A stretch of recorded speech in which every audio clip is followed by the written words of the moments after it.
like a cigarette should.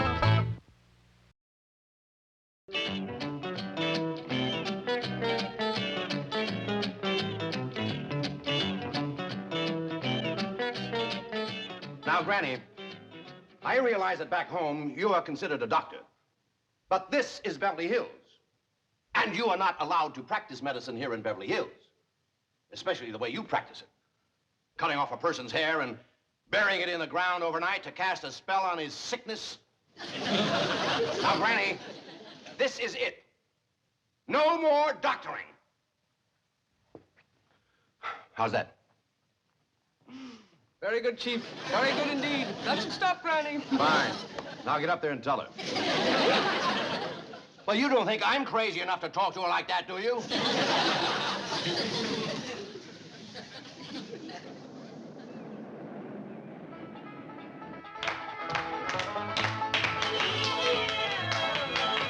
Just sit down. Come on, Granny.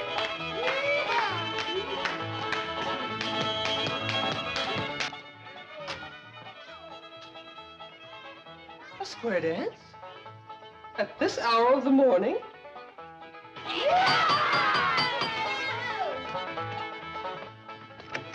Howdy there, Miss Hathaway. Come in, come in. Howdy, Miss Hathaway. Look who's come out here to help us celebrate the holidays. Holiday? What holiday? What holiday? She can't mean that. She better not mean it. Granny, don't get riled up. Miss Jane is just greening us. She knows what day this is. Well, everybody knows what day this is. Oh, I guess it just slipped my mind. You're gonna feel like a darn fool when I tell you. It's Possum Day. Remember, Niall? Of course she does. Anybody who disremembers ought to be stood up against the wall and shot. Granny, it just slipped her mind for a minute. It'd come back to her when she got downtown seeing the parade. Sure it would. Boy, I can't wait to see that parade. What time did they hold the Possum Day Parade out here? Hey, I got a swell idea. We can watch it from Mr. Drysdale's office at the bank. Yeah, it looks right down on the main street. You get a good look at the possum juggler. Possum juggler? Yeah, that's the fellow. We got a good one back home. He can juggle 3 live possums in the air at the same time, whilst the 4th sits on his head and waves a little flag. How about it, Miss Jane? Can we watch the Possum Day Parade from Mr. Drysdale's window? Oh, well, I'm afraid not. Of course not. What's the matter with me? They wouldn't have them banks open on Possum Day. Well, we could just leave early and get good places, couldn't we, Miss Jane? And until then, we're gonna have us a hoedown. Come on, Miss Jane. I'm afraid I haven't time now. You see, I really came to deliver a message for Granny. Who from? Mr. Drysdale. I reckon he wants to thank you for curing him of his sickness. Well, it did take a heap out of me, Jed, throwing them spells. What's the message? Well, Mr. Drysdale says to tell you... Yes? Well... He says, Happy Possum Day!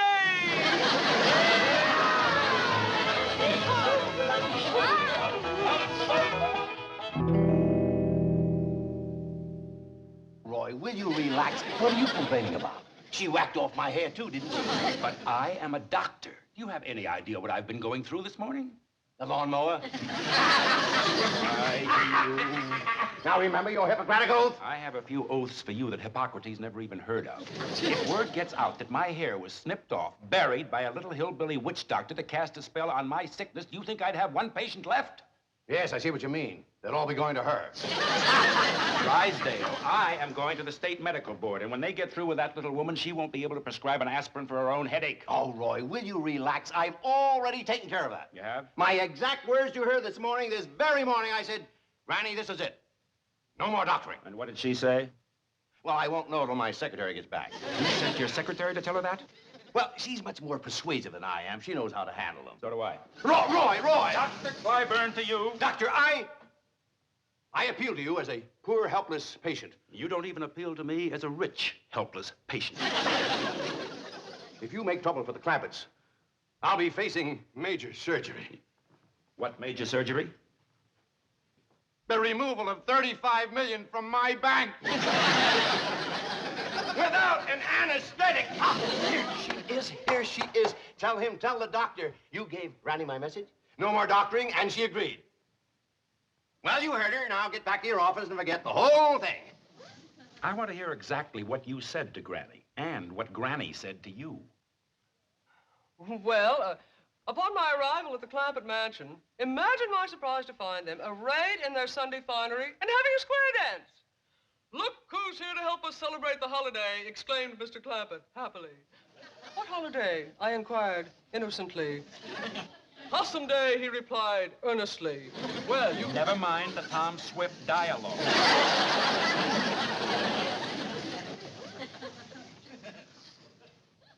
Did you tell Granny to stop practicing medicine? Well, not in those words, no. No, she said it in much stronger language. Let her tell me. And without the adverbs, please. I am a busy man. I still have a medical practice, as long as I keep my hat on. Now, what happened? Chief, are you going to allow him to treat me this way? No, I'll do it. Now what happened? Well, they kept asking if they could watch the Possum Day Parade from your window here. That does it. Doc, listen. You listen. That little woman is a menace to the health of this community. She is going to celebrate Possum Day in the clink. Possum Day? Dr. Clyburn. Doc. Roy, boy. You are constricting my brachial artery with your hemostatic grasp. What? Get your cotton-picking meat hooks off my arm. Look, I'll go see the Clampetts. I'll talk to Granny. I'll give her the message myself. I'll give her an ultimatum. I'll give you 1 hour. Oh, thank you, thank you. You are constricting my dorsal metacarpals.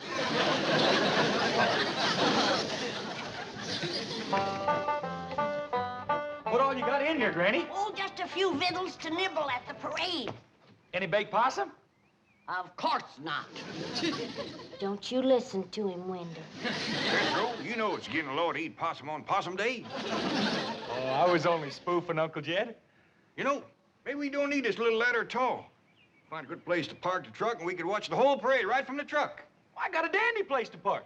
Whereabouts, Jethro? Right smack dab in front of Mr. Drysdale's bank. You sure that's all right? Well, sure, Uncle Jed. A policeman, he gave me a ticket and said it was for parking there. Doggery, that was mighty friendly of you. I hope you thanked him properly. Sure did, Granny. Why, he said he was just giving me a $5 ticket this time, but next time he's gonna give me a $10 ticket. Always remember that, Jethro. Folks appreciate politeness, especially in a young'un.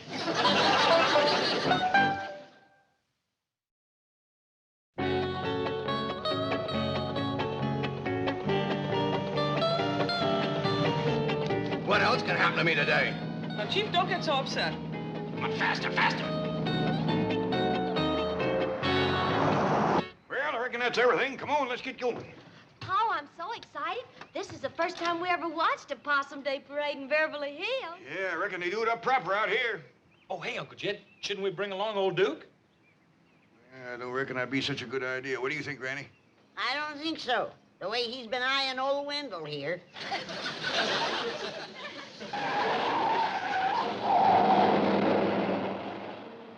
It's Miss Jane and Mr. Drysdale. I reckon he's gonna join us for the parade. Wait! Wait! Oh, thank goodness we caught you. Get in. Where are you going? We're gonna watch the Possum Day Parade from your bank. Well, I'm afraid there's not... Granny, Mr. Drysdale has something very important to discuss with you. Well, can he wait till after the parade? Yeah, we don't want to miss the possum juggler. That's the best part of the parade. There isn't going to be... I believe the medical crisis can't wait, not even for 1 hour. Oh, yes. Granny, may I speak to you alone? Oh, yes, you go on inside. I'll be right in. Here we are. It's Doctor, and he wants to talk to me about, ain't it? That's right, Granny. No wonder he didn't want to talk out here. We ain't gonna be late for the parade, are we? No, Ellie. But the morning's going fast. In all the history of Beverly Hills, there has never been a Possum Day Parade in the morning. What's the trouble? Granny, I don't know exactly how to say this. I hope you won't be upset. Now, when you've been a doctor as long as I have, there's nothing you haven't heard. Say, Pet does look a little raggedy, doesn't it?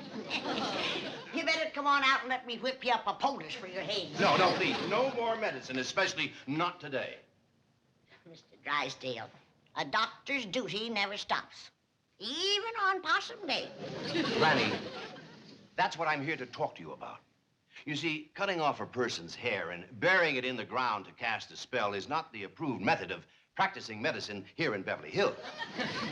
I don't like it myself, but not having the proper medicine, I had to make do with old-timey ways. But I got enough for a poultice for you. No, Granny, I'm sorry. Well, you'd like to have your hair back, wouldn't you? Well, not after it's been in the ground overnight, no. I mean to grow back. Oh, it will. It'll probably take a month or so. Not if I make you one of my hair-growing poultices. Granny, that's what I'm trying to tell you. You cannot do that anymore. Not out here. I can't, huh? Jed! Come in here! Oh, please, please, don't go back home. Don't leave Beverly Hills. We'll work out something. Yeah, Granny? Remember I whacked off Jed's hair clear across the back there? Yes? Show him what my hair-growing poultice did for you, Jed.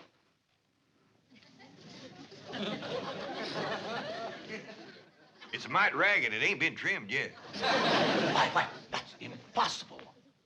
You can't grow hair like that overnight. Ow! It's real. It's actually growing right out of his scalp. That's what Granny's poultice does. It just draws the hair right up through your hide. Kept yours on a mite too long, didn't you, Jed? I hadn't ought to slept in it. It's a miracle. Come on, I'll whip you up one. Granny, how did you discover this hair-growing poultice? Oh, that goes way back to my great-great-great-granny. You see, in her day, they had considerable trouble with the Indians.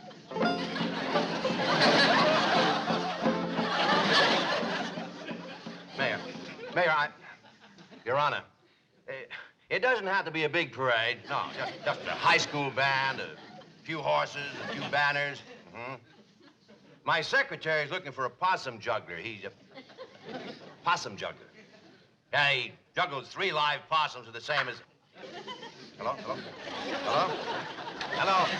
Is this the, Acme Theatrical Agency? Oh, fine. Well, we're looking for a possum juggler for a parade.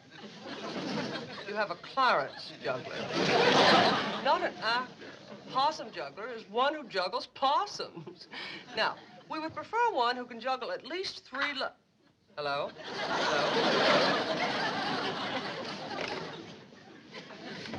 Oh, Dr. Clyburn, what a pleasant surprise.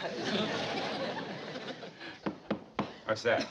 Oh, muscle spasm. That's what I meant by pleasant surprise. I was afraid I'd have to hobble all the way to your office. Don't do that. It might get worse. Here, let me see your foot. Oh. Don't do that. Oh, but Dr. Clyburn, I assure you, Mr. Drysdale is not in.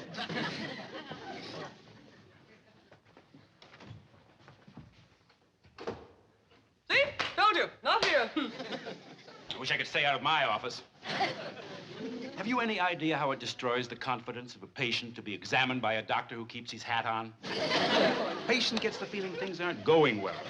The doctor's ready to skip out of town. Well, Dr. Clyburn, everyone knows you're the finest doctor in Beverly Hills. Now, don't try flattery on me. Now, what about Granny? Oh, that wasn't flattery. I didn't say it was. I just said don't try it. Now, what about Granny? Did Milburn speak to her? Absolutely. I drove him there myself. Did he lay down the law, tell her no more doctoring, or did he chicken out as usual? Oh, Mr. Drysdale is not one to chicken out. He has an excellent war record. Yes, I've heard it.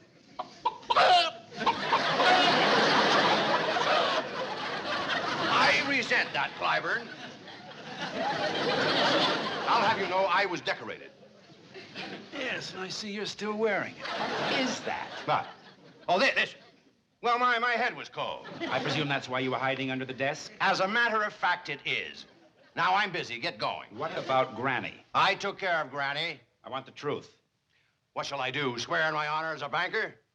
No, I want the truth. You don't have to worry about Granny. Now, go back to your own office. I'm busy. Well, I am running late. But if I hear as much as one rumor about Granny... Oh, howdy there. Hey, thanks both here, Granny. Ain't this a stroke of luck? first we find the bank open so we can watch the parade from the window. And now here's Mr. Clyburn. Now you're going to send your hair-growing poultice over by Miss Jane. Hair-growing poultice? Say, yours is coming along just fine. I made yours a mite looser because I didn't know just when you were going to use it. So you're still making medicine? I'm a doctor, ain't I? Better run along, Roy. Your patients are waiting. Oh, no. Oh, no. Oh, no. This is much more important. You heard him. Poultice him, Jethro. Yeah, Granny. Please, wait. No. Better fetch a towel or that man's gonna have an awful hairy forehead.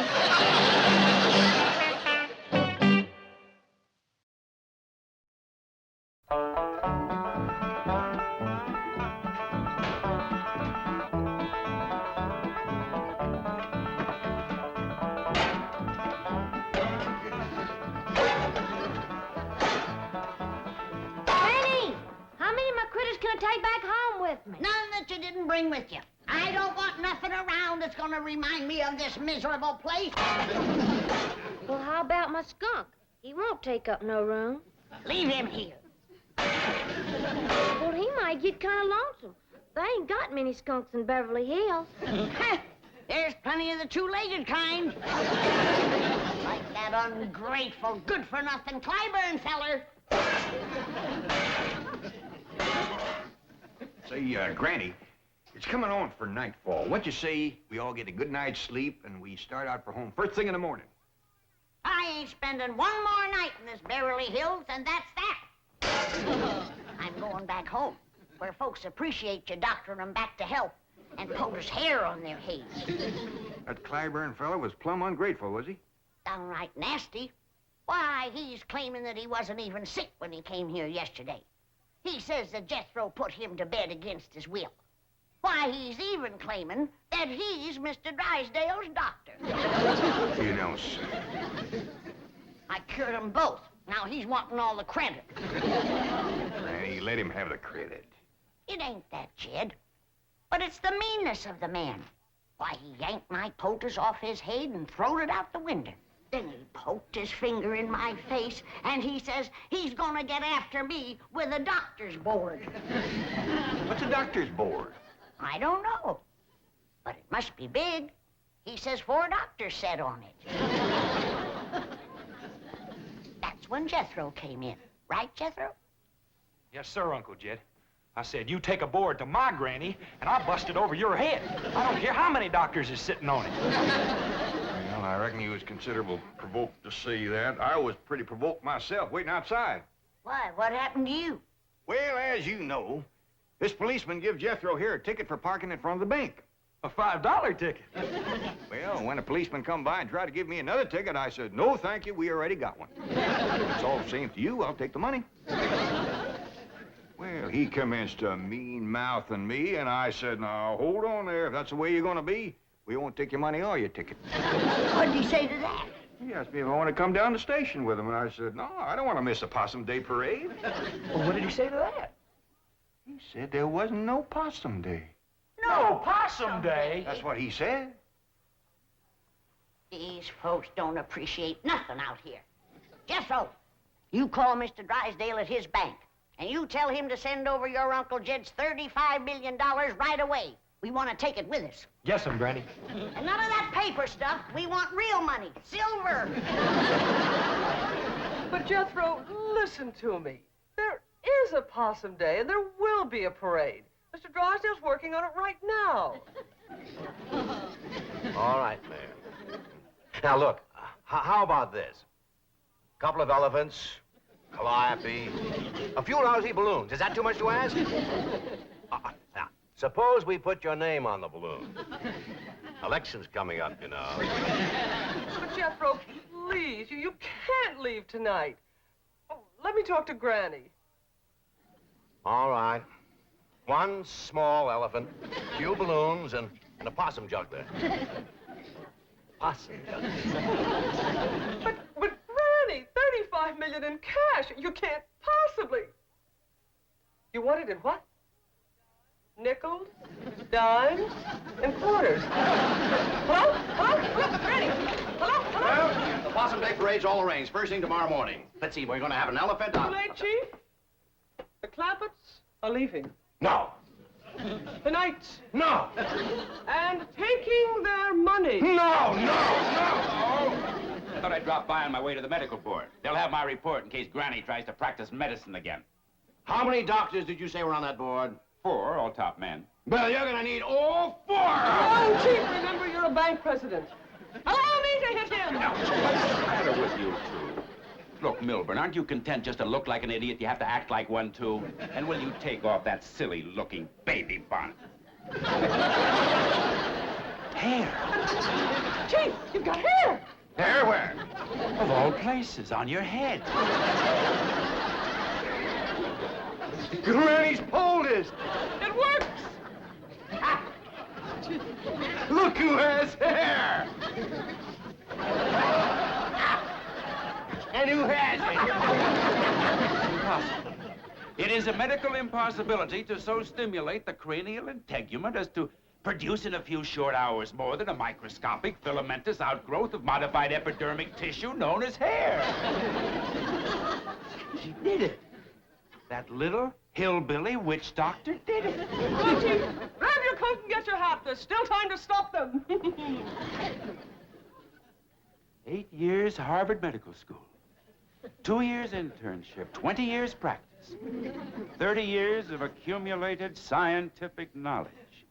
Right down the old tube. Now, wait! I'm going with you. I want a poultice! I won't do it in that step. Please, Granny, I need my hair. You can't refuse me. You're my doctor. Hey, Granny, guess what? They do have Possum Day out here. They just celebrate one day later than we do. Yeah, and they're going to have a parade tomorrow morning. And Mr. Drysdale and Miss Jane say we can all be in it. And them too. We might even let him in it. I played bass drum in the Harvard band. I was once a drum majorette. It would be a bit of a shame to have him march in the Possum Day Parade looking like that. Yes, it would. It would. All right. I'll make you a poultice and you can sleep in it tonight. Thank you.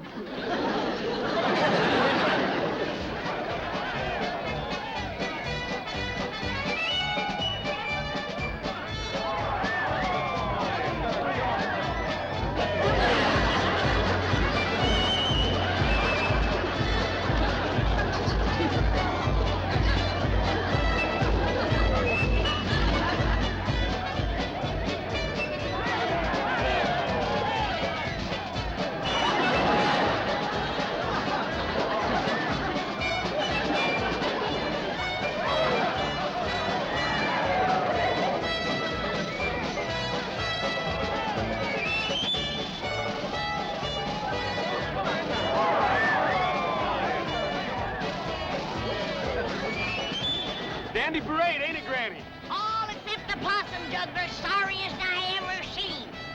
Boy, she's doing the best she can.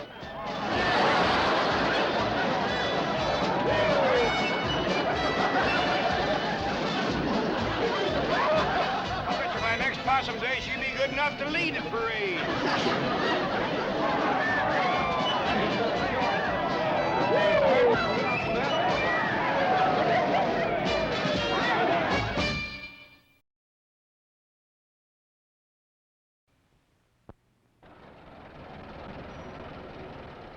That sure was a dandy parade, huh, Wendell? Hey, Granny, you sure were popular. Why, everybody kept running up to you and wanting to shake your hand. Well, now, I gotta be honest about that. It wasn't just my good looks and my sweet disposition. What was it, Granny? I was handing out Winston cigarettes. Where, you rascal. How about handing one to me right now? Anybody got a match? Yeah, I do, Uncle Jit. Jethro, you scratched the paint. Sorry, Uncle Jit.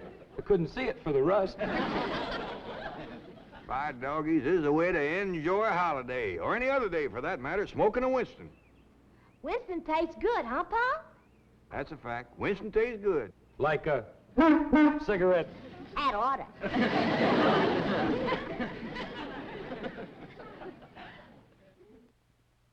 The Beverly Hillbillies has been presented by Winston. We hope you've enjoyed it, and we hope you will try Winston, because Winston tastes good, like a cigarette should.